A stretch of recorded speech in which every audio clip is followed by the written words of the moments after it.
അപ്പോൾ ഫ്രണ്ട്സ് ഇന്ന് അമ്മയുടെ വക ഡയലോഗാണ് കേട്ടോ. വേറൊന്നുമല്ല, പതിവില്ലാണ്. ഇതെന്താ അമ്മ കുറേ ഫ്രൂട്ട്സൊക്കെ വാങ്ങി എന്ത് പറ്റിയെന്ന് അങ്ങോട്ട് വെറുതെ ചോദിച്ചു.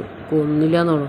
നിങ്ങൾക്ക് ഇഷ്ടമുള്ളതൊക്കെ വാങ്ങി കഴിക്കണില്ല, ഇവന് എന്തൊക്കെ പറ്റില്ലേന്ന്. ഞാൻ ആരായി എന്നാൽ പിന്നെ നമ്മുടെ ദേഷ്യം മാറ്റാലോ എന്ന് വിചാരിച്ച് ഞാൻ ഫ്രൂട്ട് സലാഡ് ഉണ്ടാക്കാമെന്ന് വിചാരിച്ചു. പിന്നെ നമ്മുടെ ബേക്കറിയിൽ ഉണ്ടാക്കി തരണ പോലുള്ളതൊന്നും എനിക്ക് അറിയാത്തതുകൊണ്ട് എനിക്ക് അറിയണ പോലെ അമ്മേനെ സോപ്പിടാനല്ലേ.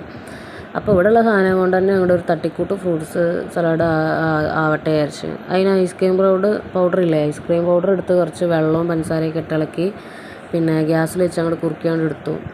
അതിലേക്ക് അല്പം പാലും ഒഴിച്ച് കുറച്ച് ലൂസാക്കി എടുത്ത് നമ്മുടെ ചക്കന് പഴം ഇഷ്ടമായതുകൊണ്ട് നേന്ത്രപ്പഴം മിക്സിയിൽ അടിച്ചെടുത്ത് അതിലേക്ക് ഒഴിച്ചിളക്കി അല്പം കുക്കിയാണ് എടുത്തു. അതിലേക്ക് ഇവിടെയുള്ള പഴം എരിഞ്ഞതും ആപ്പിളും നാരങ്ങയും ഓറഞ്ചൊക്കെ ഇട്ട് ഇളക്കി നമ്മുടെ കയ്യിലാണ് കൊടുത്തപ്പോൾ അമ്മ അടിപൊളിയാന്ന് അങ്ങോട്ട് പറഞ്ഞു. പിന്നെ ചക്കനെ അവിടെ കൊടുത്തു.